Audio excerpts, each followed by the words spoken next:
And I remember A.K. Hangal from Sholay. इतना सन्नाटा क्यों है भाई? वो अभी भी कोई बोल नहीं रहा है. नाटा है प्रभु जी. सवाल सवाल कम पूछो प्रभु जी.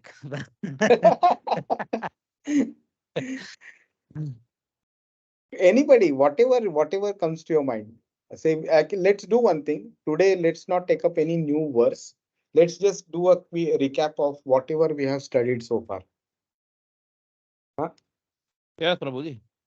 Jijit Prabhu, do you want to speak first? Kind of blacking. There is some background sound coming when you speak. Oh. So what has happened? Meaning we completed almost 46 of the first and 40 verses of the second chapter. 86 verses done. What has happened? If you were to speak to somebody who doesn't know anything about Bhagavad Gita, what will you tell him? What is there? What has happened in 86 verses, the first 86 verses of Bhagavad Gita so far? I would say, we are not this body. We are a soul. दीपक प्रभु जरा mute पे जाना please. Okay. हाँ जी प्रभु, please continue. Probably, I would say, from what I understand, many things. I mean, there's many things, many realization which has happened. And let's say the most important thing will be that I'm not this body, I'm not this mind. I'm a soul who is eternal and parts and parcels of Krishna. अच्छा, very nice. This is a good summary. Prabhu background noise बहुत आ रहा है आपका यहाँ पे. So that this is a good summary, but what's the basis? Abhi jo whatever you said, we are part and parcels of Krishna is not covered in these 86 verses so far. We are not the body, we are the soul. That is there. Verse number 13 of second chapter, he speaks.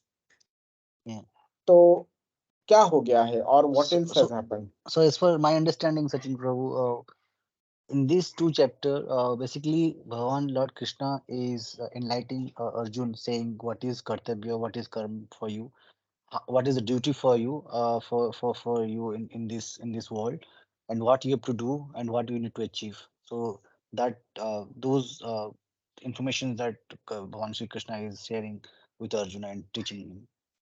Okay. So what is, according to you, what has he told him? What is Arjuna's duty?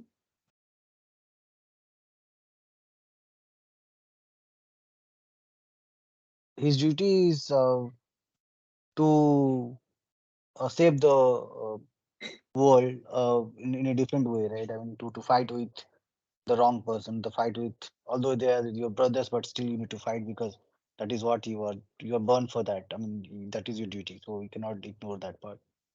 So what is the basis on which Krishna is telling him that this is your duty? Meaning, let's say, for example, a person working in a company, being an employee of the company, his duty is to work for the company, right? So because he is an employee, he has to work for the company. So what is Arjun, because of which Krishna is telling him that he has to fight? Arjuna is Kshatriya Prabhu, and Kshatriya's duty is to fight, right? So that's what you should perform your duties, right? Correct. So okay, so that is one, right? So if we trace back all these verses, okay, so what made Krishna speak to Arjun on these lines? If we start going backwards. Yeah. So what happened, Prabhuji? Because it's a battle, Arjun Kaurav or Pandava, at one stage it decided that the war is now inevitable. It will happen, right? Correct. So then this Dhritarashtra asked Sanjaya about what happened, this war, and Sanjay got this Divya Drishti from Vyasdev about narrating this what is happening on the battlefield. Correct. So when Battle was about to start. Both armies were in front of each other. Then Arjuna said to Krishna, "Can you take my chariot in middle of the armies? I just want to see." Correct. And purposely Krishna bring in front of his grandfather and brothers that area where Guru Dronacharya, Kripacharya was there. Correct. Then looking at his grandfathers and teacher, Arjuna got bewildered. He said, "How I can fight? Even I fight, there is no use because he lost enjoyment basically. The first thing he said, what I will enjoy after killing my brothers, my grandfather who has raised me. So that Correct. kind of kalmash, basically the Sanskrit word is kalmash came to his mind. And he said, I Correct. will not fight. Correct. Then told him, you are a Kshatriya, your first duty is to fight. Why you, that is a dharma you should do. Hmm. The background, I think, when it is, this conversation started to develop, right? Okay. Very nice. Very nice. Thank you so much, Prabhu. Manju Mataji, you want to add anything? In just to add to what Deepak Prabhuji has said, that this entire conversation between Krishna and Arjun starts from the fact that Arjun has got doubts, and then what we learned in the second chapter is when Krishna addresses each one of his issues or concerns that he has, and then how Correct. he actually guides him to through the entire thing, saying why his thinking is wrong and why actually he should be fighting the war. And it's both a moral duty for him, a religious duty as well, because he's a kshatriya, and plus he you have to fight the wrong, and that's the reason why he shouldn't be feeling guilty about the whole process. Correct. Excellent. Excellent. Huh? So let's just look at from at a kind of a very summary level what happened in the first chapter. Yeah.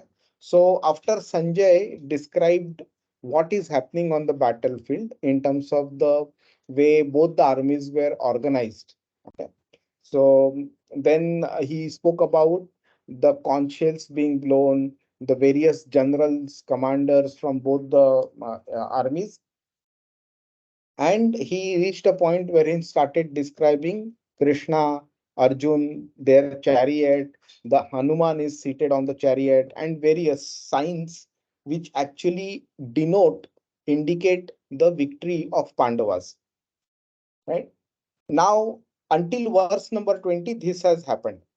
After that, okay, Manju Mataji, fine. Okay. After that, what happened? Arjun asks Krishna to bring the chariot in middle of both the armies, and Krishna purposely brings it in front of Bhishma and Drona. Bhishma Drona Pramuktaha. Okay. So he purposely brings it so that Arjun gets that bewilderment, and of course Krishna knows the past, present, and future of every living entity, so he knows Arjun will get bewildered and he will ask questions, not want to fight, and he will get an opportunity to speak Bhagavad Gita. Now from verse number 28 onwards till verse number 45, Arjun asks certain number of questions to Krishna. Anybody remembers how many questions does Arjun asks, or how many arguments does he provide of for not fighting the war? One, two, three, four, five, six. How many? Four, Prabhuji. Four. Yeah. So, do you remember the sequence of these arguments? First Ji was Prabhu? loss of, No problem. right, Prabhu? Nahi, nahi, please continue, Prabhu. The first one was? Loss of enjoyment. Okay, so that is the third one actually. Okay, So sorry. the first one is compassion. So Compassion. he develops compassion for his friends and relatives, Yeah, yeah, which whom he was going to fight and most probably kill as well. yeah. So that compassion leads him to, meaning that's the first question. And that compassion leads to another second question. He is saying that these are my friends, these are my relatives. I'm grown up with them. They have raised me, they have provided shelter to me. And you are expecting me to kill these people. Fine, at one level I may accept it because they have sided with the wrong party.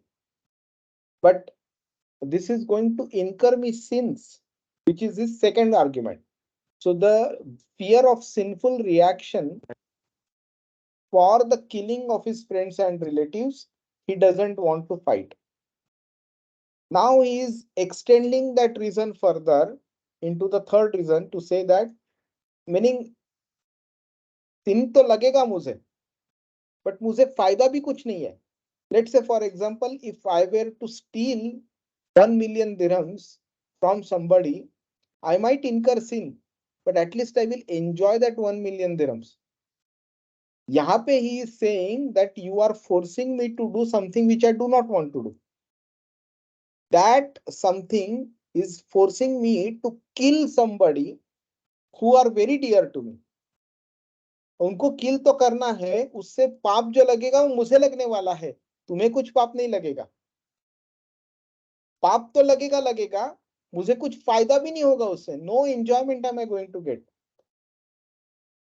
And top of that one, this war is going to destroy the family's ancestry, descendants, traditions, social projects, everything, society, everything will get destroyed because of this war.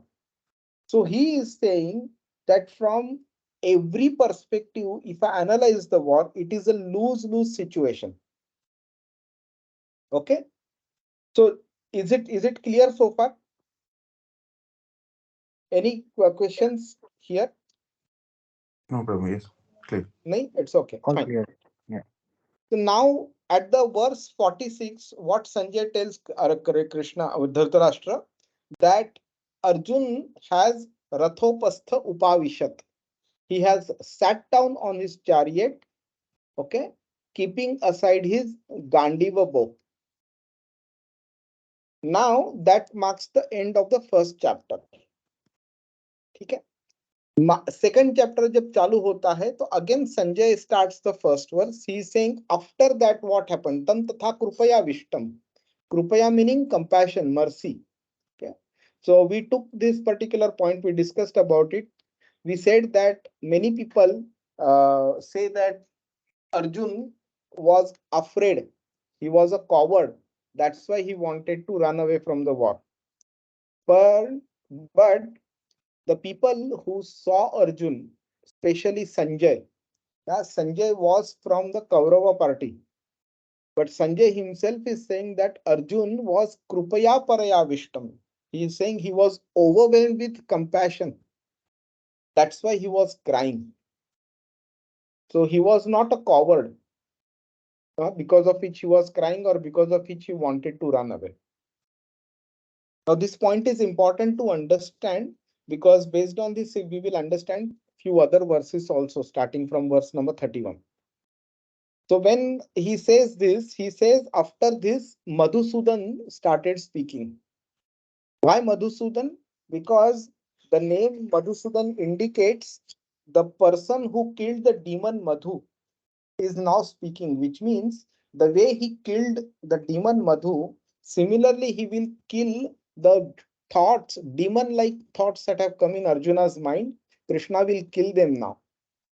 So he was balancing Dhritarashtra's anxiety also very well. So Krishna, when he starts speaking in the second and third chapter, he starts scolding Arjun. Okay, now you imagine a situation. I'll share this screen, just one moment.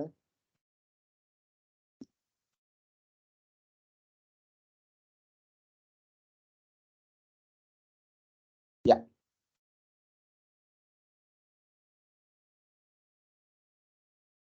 Okay. So you're able to see the screen, right? Yes, bro. Yes. Okay. So now you imagine a situation that you have a friend with you. He is very disturbed, anxious, compassionate, crying, doesn't know what to do, completely bewildered, meaning he doesn't have any hopes. Let's say he wants to even suicide also. As like Arjun says here, I prefer to go give up my Gandhi bow. I prefer to go out and do perform bhiksha. Okay, let's say he has reached such a state and he is with you right now. How, what will be your approach be?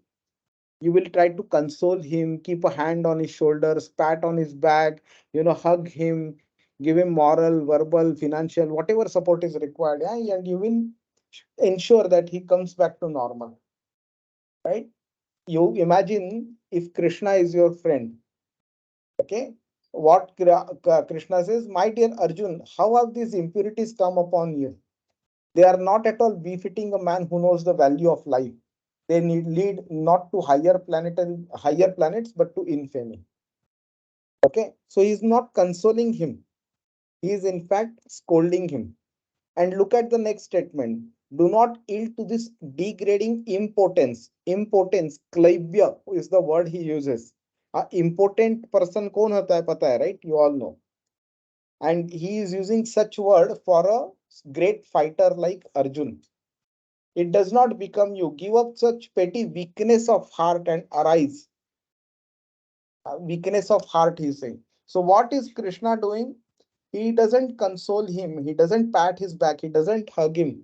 He does not give him the moral support that is required. In fact, he scolds him. देखिए क्या पागल है sort of.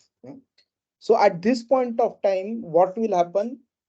So चावल हम लोग खाते हैं, right? We boil the rice for a sufficient amount of time, only then it becomes soft, which becomes eatable by us.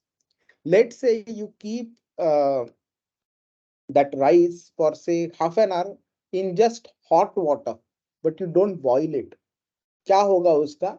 It will not become sufficiently soft to be eaten by us. Yeah, it will become a bit soft, but definitely not in the stage where we can eat. तो क्या होता है, to make that soft rice, वो और जो already hot water होता है उसको और गर्म करना पड़ता है, पूरा बॉइलिंग होगा उसका, then only the rice is become soft to eat.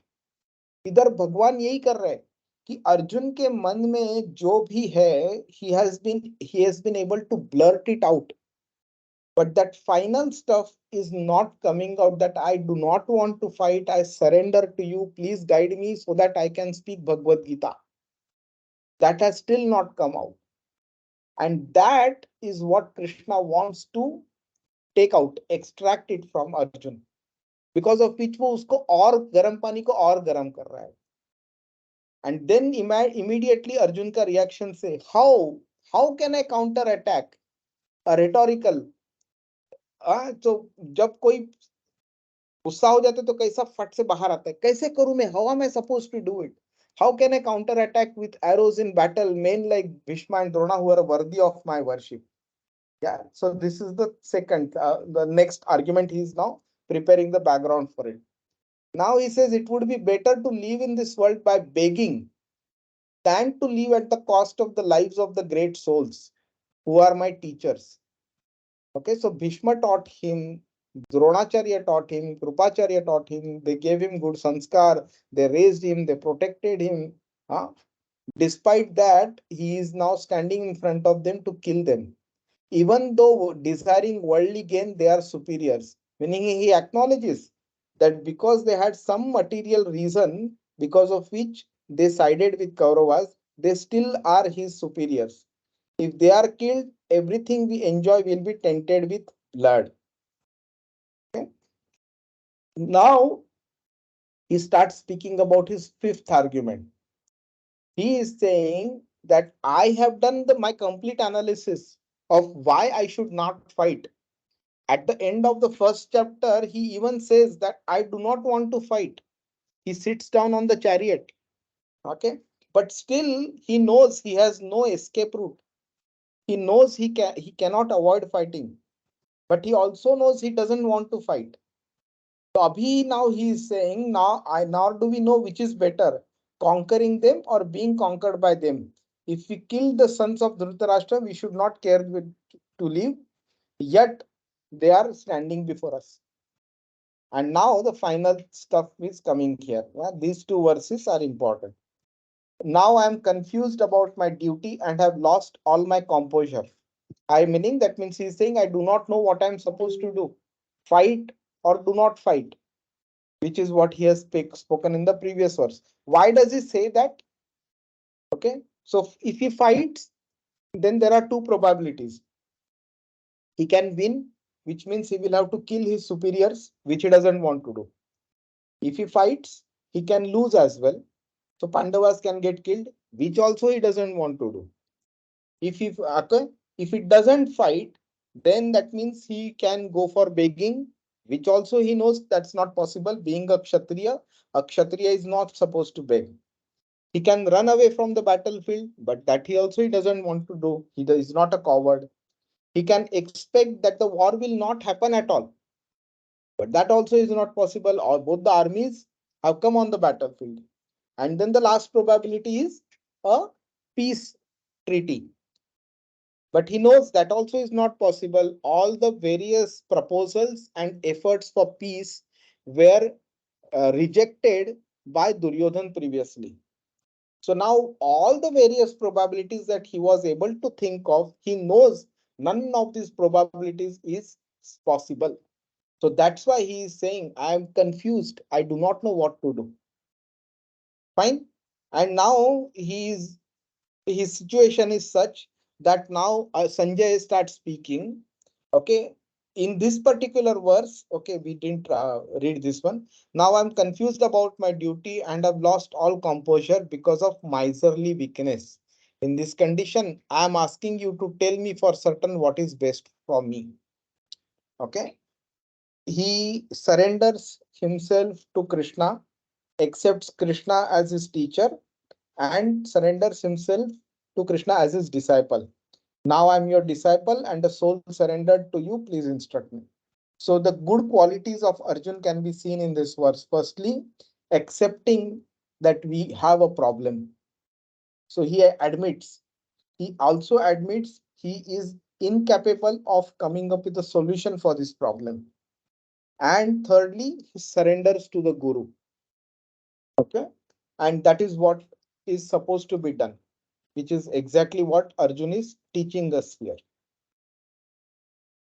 Now Sanjay starts speaking and he says what Arjun told him. Oh Govinda, I shall not fight. Na yotsya iti Govindam, he says. Na yotsya meaning yuddha, fight. And Krishna, say this, he is smiling in midst of the both armies. What do you think? What makes Krishna smile? Is he a sadistic person? What do you think? He was waiting for आपके that moment. हाँ, आपके पास आपका दोस्त है, बहुत तकलीफ में है, एंड आप इधर हंस रहे हो, वो रो रहा है वहां पे. Will it be right? Really not. तो बट कृष्णा कर रहा है, तो क्यों करता रहेगा? What do you think? Deepak Prabhu, Jitu Prabhu,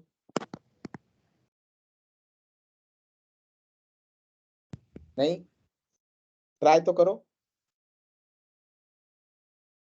I think Krishna Bhavan must be thinking, I know everything, and I'm the one who wants to do this thing. So maybe okay, और कुछ दीपक प्रभु? Sorry, Prabhu, can you just repeat the question? I think मेरा phone hang हो गया था बीच में. अच्छा, नहीं, I was saying, why is Krishna smiling in such a situation? Difficult situation है अर्जुन के लिए. अर्जुन इधर रो रहा है, बट इधर कृष्णा हंस रहा है. Because one thing is Krishna know our past, future, and everything he knows, so, right?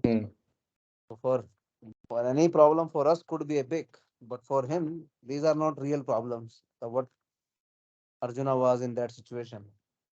हाँ, बट So स्माइल क्यों कर रहा था वो? स्माइल और पहले क्यों नहीं किया? पहले जब 2.2 एंड 2.3 में उसको डांट क्यों रहा था वो? Okay, so these are certain things you should remember very well, because these actually form the fundamentals of our philosophy. So एक guru और शिष्य का नाता, how it is, it's basically पृच्छामि त्वाम धर्म सम्मूढ़ चेतः, the acknowledgement of we having a problem, we do not have sufficient knowledge and means to resolve that problem, and surrendering to the guru is very important. When we approach a guru in this mood, okay, क्या होता है, the resistance offered by somebody who wants knowledge is killed there itself. Let's say I have a query, and I approach Jitu Prabhu for that. He is my colleague in the office and I approach him. But I go with an attitude कि यार मेरे को तो सब आता है, जीतू को क्यों पूछूं मैं. बट फिर भी पूछना पड़ा तो I will ask in a manner कि यार है तू क्या बताएगा, I am just asking as a formality to you, Jeetu तेरे को क्या आता है मेरे, and I will tell him I know hundreds of things more than you.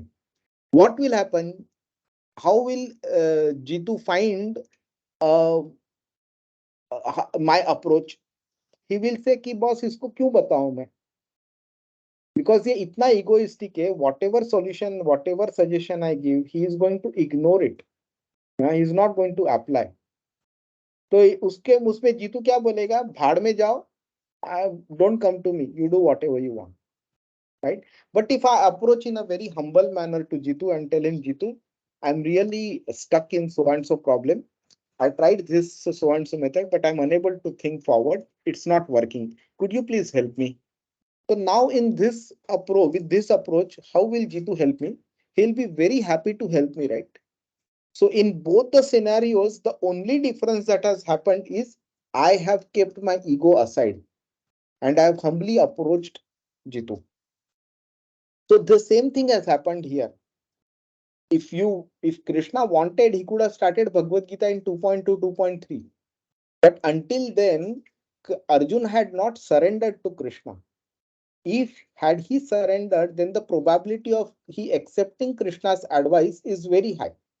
If he is not surrendered, he will ignore Krishna's advice completely. We may even ask, तुमको कौन पूछा है, मैंने कभी पूछा, I just told you that I am not going to fight, doesn't mean I have come to you for advice. तुम तुम्हारा काम देखो, मैं देखूंगा, मेरे को सब आता है. Yeah, there is a good chance he may speak.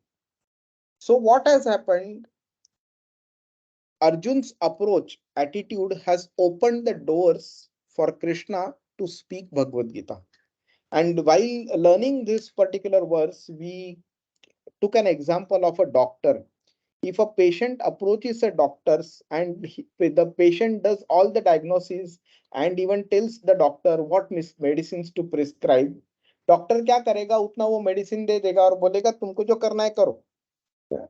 2-3 weeks later again he will come to the doctor saying that अरे doctor yeah, it did not work out, but I have done one more analysis, you prescribe, I'm having so and so problem, so you should prescribe so and so medicine to me.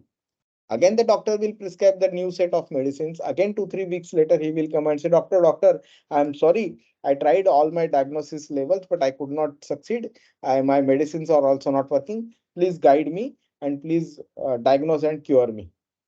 The doctor, what he will do? He will smile. Why? Not because he is happy with the patient's condition, but because it has opened the doors for him to take control of that illness, take control of the diagnosis and the medicines also. So the same thing has happened here. Yeah, Bhagwan, when in the 4th chapter he says that I appear in every millennium for 3 purposes: to annihilate the miscreants, to protect the saintly people, and to impart religious knowledge to everybody.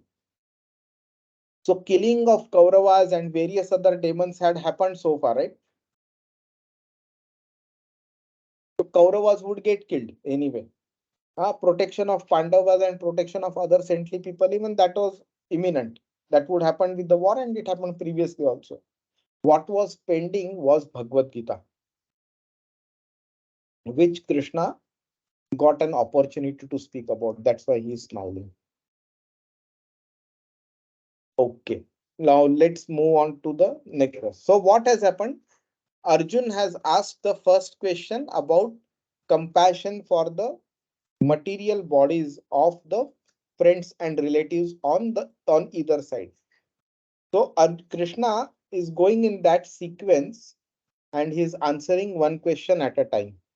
So verses 11 till 30, they talk about Krishna answers question number 1, that is compassion. So firstly, what he does is he removes his misunderstanding that the compassion should be for the material body. And to do that, what he does, he differentiates between the body and the soul. Right? So as Jijit Prabhu said, we are not the body, but we are the soul. That philosophy comes from these 20 verses, 11 to 30. So while speaking learned words, you are mourning for what is not worthy of grief. That means the body is not worthy of mourning. Okay. Those who are wise lament neither for the living nor for the dead. So the body does not deserve lamentation. And now he is saying, never was there a time when I did not exist, nor you, nor all these kings, nor in the future shall any of us cease to be. That means he is talking about the soul now, that at any point of time, the soul always existed, is existing, and will continue to exist. But the body is not like that. The body at a certain point of time, it did not exist. It comes into being. It remains there for some time. Then it gets destroyed. And at a certain point of time, its existence is vanished completely. Now, this is one verse, number 13. It's the most fundamental verse of Bhagavad Gita. It is very simple to understand from a preaching perspective or from a listening perspective, but it is the most difficult verse when it comes to practical application. As the embodied soul continuously passes in this body from boyhood to youth to old age, the soul similarly passes into another body at death. A sober person is not bewildered by such a change. Yeah. So it clearly talks about reincarnation. Yeah. Many of the philosophies today, they reject reincarnation only because they are unable to, what do you say, they are unable to prove or even understand the existence of a body. Oh, sorry, of the soul. Sorry. So just because I do not see or feel or hear a soul, meaning I cannot perceive a soul, so I think that the soul doesn't exist. And because the soul doesn't exist, then all that remains is just this body.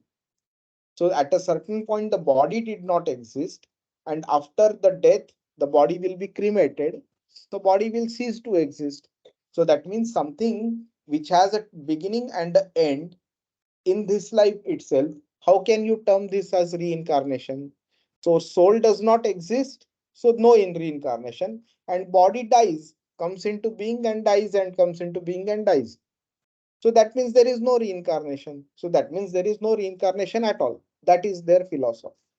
But that philosophy is rejected by Bhagavad Gita with this verse. Okay. Now, I'll not go into verse number 14. We'll speak about it some other time. Yeah. Now, what Krishna is now talking about from verse number 16 onwards, he talks about the characteristics of the soul until verse number 25. Okay, so we will quickly go through it. But before we go through it, any questions so far? No, Prabhu. No? No, nothing. Jitu No, Prabhu? No? Eh, eh, nothing eh, from it. have, is this meaning understandable? Does it give you some better information, or should I Yes, yes. elaborate further? No, No, this, definitely it is giving more information. Okay, fine. So verse number 16 onwards till verse number 25, let us just quickly run through the qualities of a soul. So he's saying those are who are the seers of the truth have concluded that of the non-existence, which is the material body, there is no endurance. Endurance meaning the taste of time, meaning it decays, it dies, it ceases to exist. Its existence is, meaning the body dies and is destroyed. Yeah. Whereas the eternal, that is the soul, there is no change. Meaning the soul does not undergo any change at any point of time. The way it was at the beginning, it will remain as it is for infinite time. Now he's saying that which pervades the entire body, you should know to be indestructible. The soul is physically located in a certain portion of our body, but the existence or the presence of the soul in the body is identified by something called as a chetana. Chetana meaning consciousness. Yeah. When your finger touches fire, immediately you realize that there is something and you take off your hand and all that, right? The senses, nerves, and brain and everything works together and all that. But the same thing is not perceived by a dead body. Why? Because the soul doesn't exist over there. The senses are still there, right? The nerves are still there. The brain is also there. Then what's wrong there? Okay. So the existence of a soul or the presence of a soul in a body is understood by the chetana that is spread across the whole body. So that's what he is saying, that which pervades the entire body should know to be indestructible. No one is able to destroy that imperishable soul.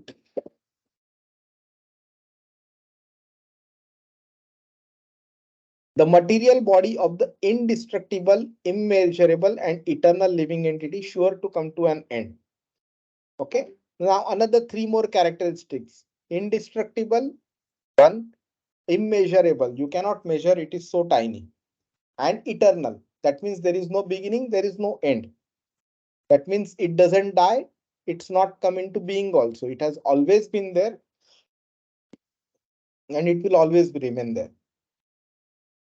Okay. Now, neither he who thinks the living entity the slayer, nor he who thinks it slain is in knowledge.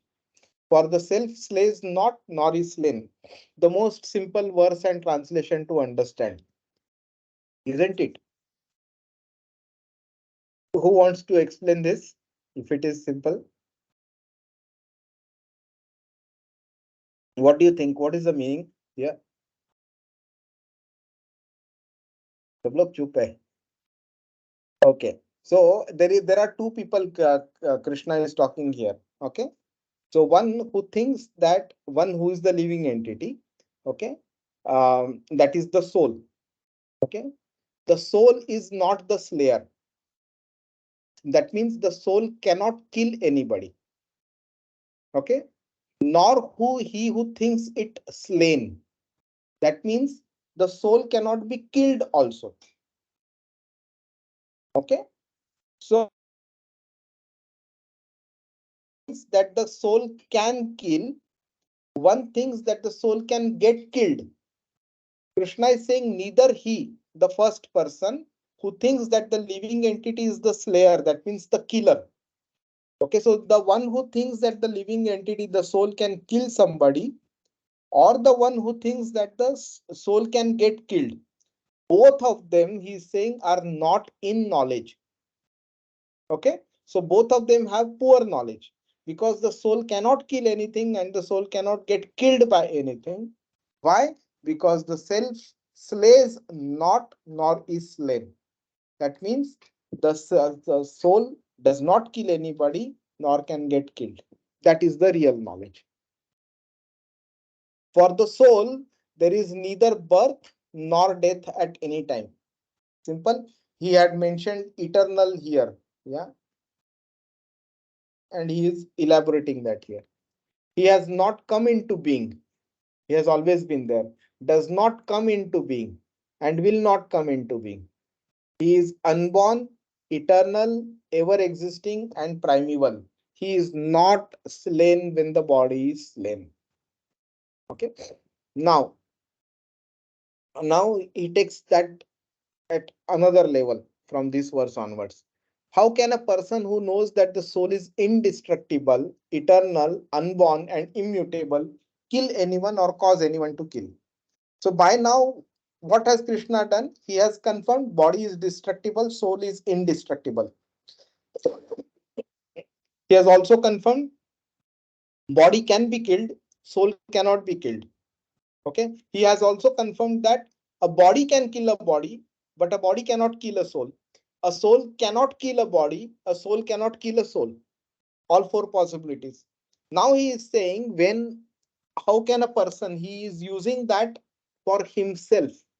Okay. Why? Because in one of the verses in first chapter, Arjun uses the word Janardhan for Krishna. He is saying you are supposed to be the protector of the general people, but you are the one who is causing me to kill these people. So he is saying, how can a person who knows that the soul is all of these characteristics kill anyone or cause anyone to kill? That means, how can I, that means Krishna himself, kill a soul or cause anyone to kill a soul? Okay. Now, another verse which explicitly talks about the shifting of the soul from one body to another. As a person puts on new garments, giving up old ones, the soul similarly accepts new material bodies, giving up the old and useless ones.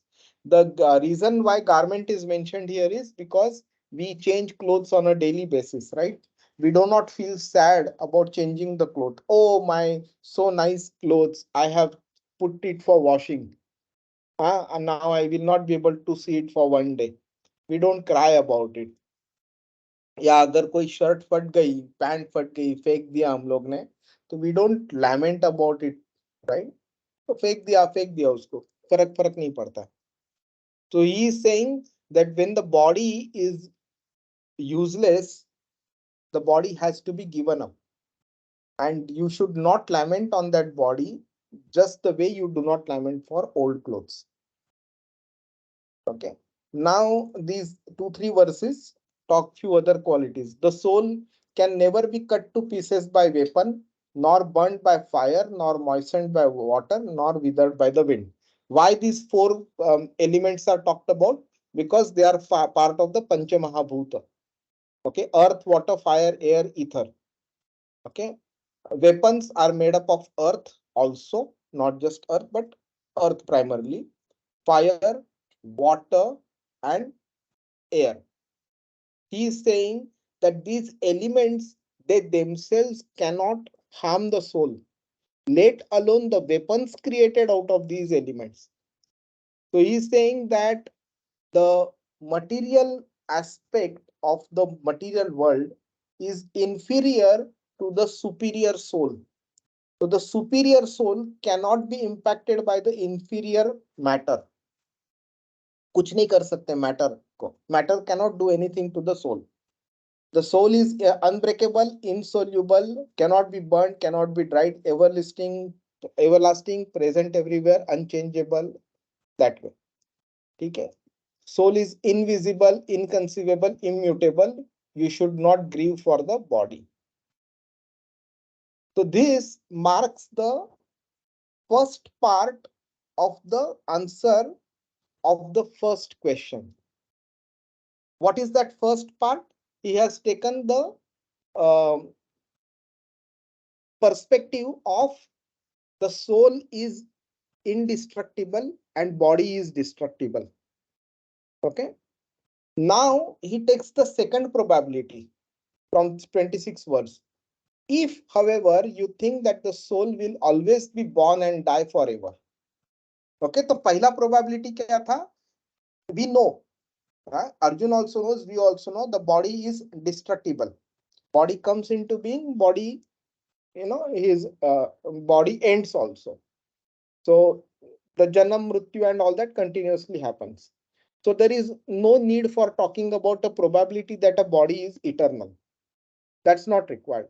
So body is destructible, that is a certainty. इसके लिए उसके बारे में he has already spoken about.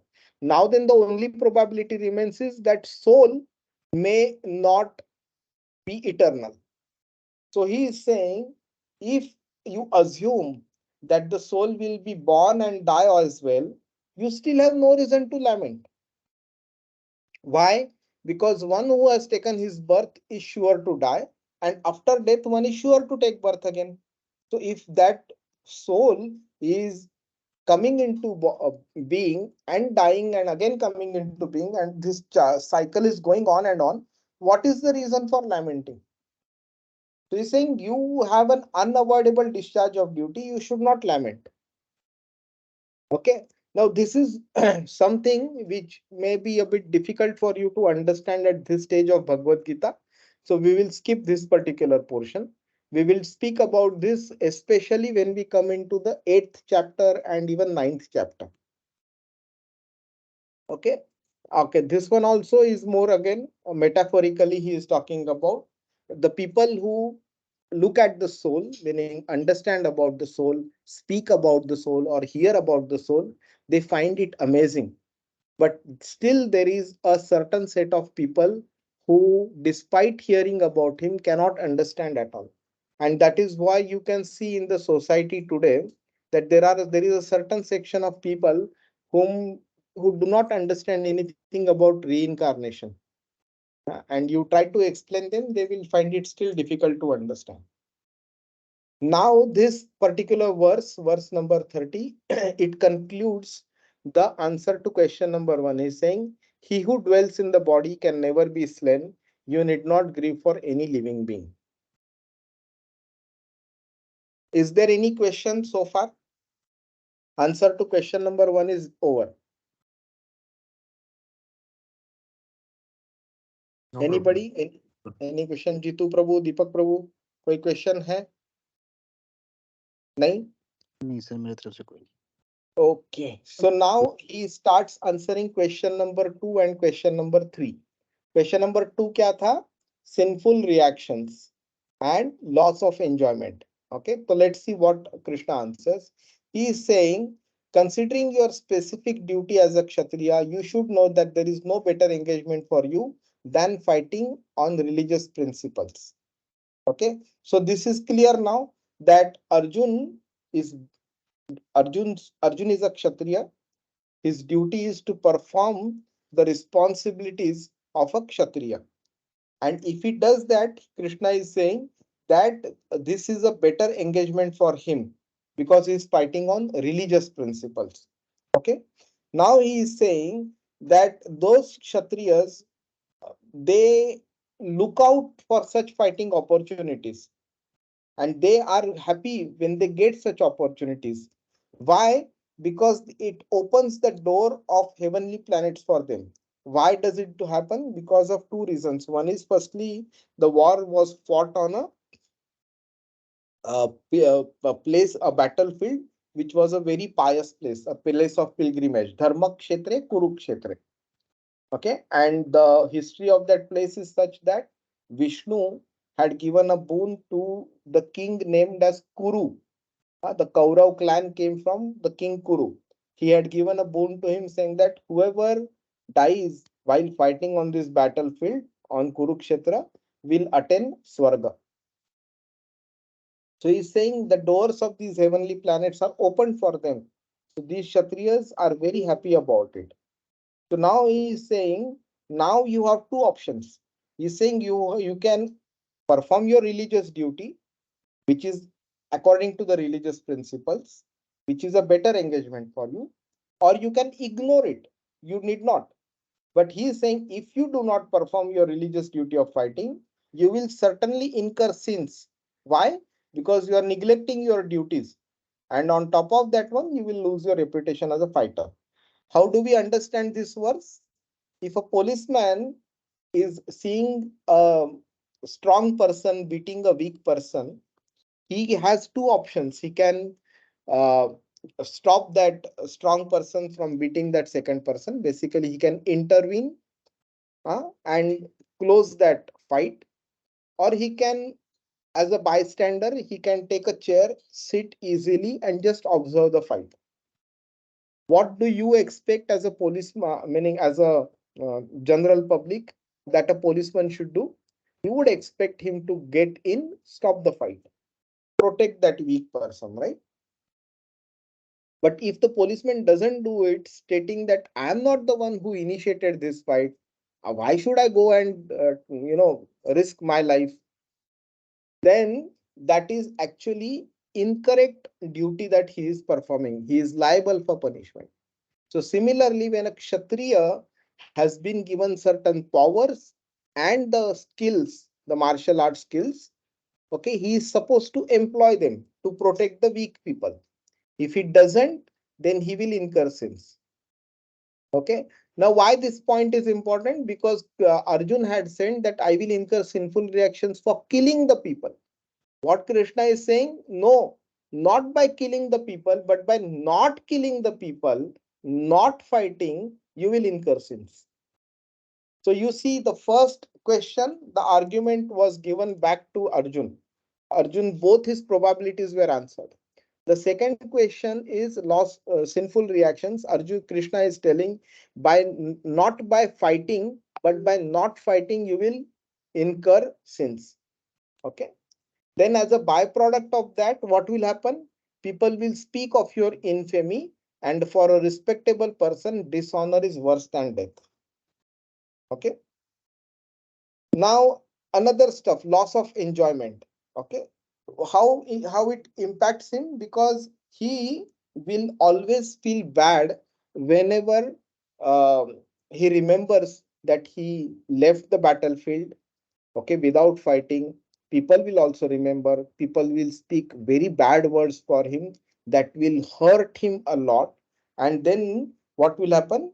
The great generals who have highly esteemed your name and fame will think that you have left the battlefield out of fear only, and thus they will consider you insignificant. Meaning, such a great archer, such a great fighter, but people will disregard your skills. They will only talk about your fleeing the battlefield, okay, because of fear. They will not understand the compassion that you have in your heart for them, which is the reason why you did not fight. They will think that you are a coward, and because of fear, you have left the battlefield. Your enemies will describe you in many unkind words and scorn your ability. What could be more painful for you? So you are saying that by not fighting, I will get enjoyment. He is saying by not fighting, actually you will get lot of pain, heart pain at heart, because of the ill words that they will speak. Now comes the final blow, verse number 37. What is he saying? Hatova prapsyasi swargam. Either you will be killed on the battlefield, and jitvava bhokshase mahim. Okay. If you die on the battlefield, you will attain the heavenly planets. And jitvava, if you win, okay, bhokshase mahim. Mahim is earth. So he's saying if you conquer or if you win, then you will enjoy the earthly kingdom. Therefore, get up with determination and fight. What is Krishna implying here? He is saying, you talked about lose-lose situation. I am talking about a win-win situation. The lose-lose situation meaning if he fights, he will kill people. If he doesn't fight, he will get killed. That means to fight or not to fight, I don't know. And in both the scenarios, it's a loss. What Krishna is saying is it's a win-win situation. If you fight, you will be following your dharma, religious principle, Kshatriya code of conduct, and be able to protect people. And you will not incur sins also because you will be following your religious principles. And if you win, then you are going to enjoy the earthly kingdom. And if you win, that means the others will get killed. They will go to the heavenly planets. If you fight the war and you lose, then you will go to heavenly planets and enjoy over there, and your opponent will enjoy the earthly kingdom. Now, in all four probabilities, he is saying there is a win-win situation. Nobody has anything to lose. So he is saying, where is the question of lamentation? You saw how Krishna turned his argument around and threw it back to him, and was able to answer all probabilities of all his questions. Now, These two verses, they are a U-turn of Bhagavad Gita. And that's why they are very important. The first U-turn happened in which verse? Verse number 7. When he says, Shishyasteham Shadimam Tvam Prapannam. I am confused. I surrender unto you. I become your disciple. You become my guru and guide me. Now, Krishna was talking so far on the basis of something called as Karma Kanda. Do something good for so that you will get something good in return. If you do bad, you will get bad in return. But now he is saying, forget all that. Do thou fight for the sake of fighting. It's just your duty. Do not worry about the results. You perform your perform your duty of fighting because you are a Kshatriya, because that is your religious duty. The result of considering happiness, distress, loss, gain, victory, of defeat, you need not worry about it. And if you fight in this manner, you shall never incur sin. Okay. Now, Krishna says, thus far I have described this knowledge to you through analytical study. Now listen as I explain it in terms of working without fruitive results. So far, the result was given more importance. That means I will do good, I will get good. If I do bad, I will get bad. That means what? My result is driving my action. If I realize that by performing certain action, I'm going to get bad, I will not do it. And if I perform certain action, I'm going to get good, then only I will do it. That means result is driving the action. Here Krishna is saying that if you work without fruitive results, meaning without giving any consideration towards the result, but performing the work as a matter of duty, then if you act in such a knowledge, you can free yourself from the bondage of work. Karma bandham prahasyasi. Okay. And this is one very important verse, the last verse, and we will close after this one. In this endeavor, there is no loss or diminution, and the little advancement on this path can protect one from the most dangerous type of fear. So that means the path that Krishna is about to speak, not the one that he has spoken so far, the one that he is about to speak, if Arjun or people like us, if we start walking on that path, there is no loss. You're not going to lose anything. There is no diminution also, meaning forget loss, there is no diminishing, there is no reduction also. But a little advancement on this path can protect one from the most dangerous type of fear. So to understand this verse, it is important for me to ask you this question. What according to you is the most dangerous type of fear? And we did this in the last class. Bore ho raha hai? Is it boring? No, definitely not.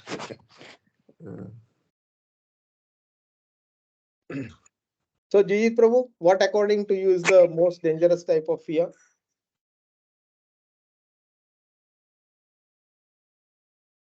Deepak Prabhu, Jitu Prabhu, anybody? Death, Prabhuji. Yeah? Death. Death. Okay. Okay. Jijit Prabhu, क्या हुआ? Jitu Prabhu, are you there? Yeah. I'm just thinking to stay far away from your close one. Acha, okay, fine, okay. Jijit Prabhu, what's your answer? So not able to make advancement in life, What kind of advancement? like spiritual. Okay, fine, okay, ठीक है. So now let's take one reason at a time. Yeah. So Deepak Prabhu said death. Okay. So Krishna says, I will protect you from the most dangerous type of fear, or this path can protect you.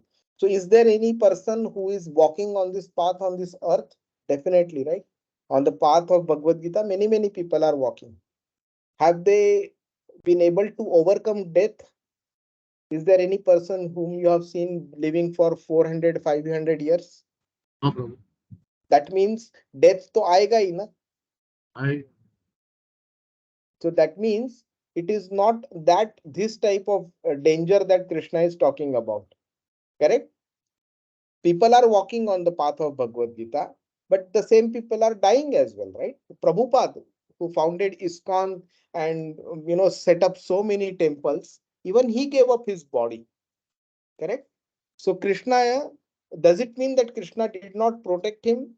No. Krishna protected him because he is looking at Prabhupada as a soul and not his body. So that means it is not death that Krishna is talking about. Then not living with the close ones, right? But I say so many people are there, right, today. So Prabhupada himself left India in the year 1965 at the age of 69. And he took sannyas also 10 to 12 years before that. So, and he departed from this world in 1978. So 13 साल तो he was away living from his old ones. तो कृष्णा ने कहाँ protect किया? And at the end of the body, all your loved ones will be separated from you permanently. So again, Krishna is not protecting this one, right? So that means Krishna is not referring to this type of fear. And not making spiritual advancement, yes, that's a good point actually. But in this particular context, what Krishna is saying is that the most dangerous type of fear is to fall down into animal species in the next life. Okay, is to be able to, meaning not to be able to, but is to be born again in the next life, but not as a human being, but as a animal or a tree or a aquatic or a insect or bird or whatever, but something other than human being. That is the most dangerous type of fear that Krishna is talking about. So it also means that the path which he has talked about in the verse 39, if we follow that path, okay, a minor advancement also if we do, then we will be at least guaranteed a human life you in the next birth.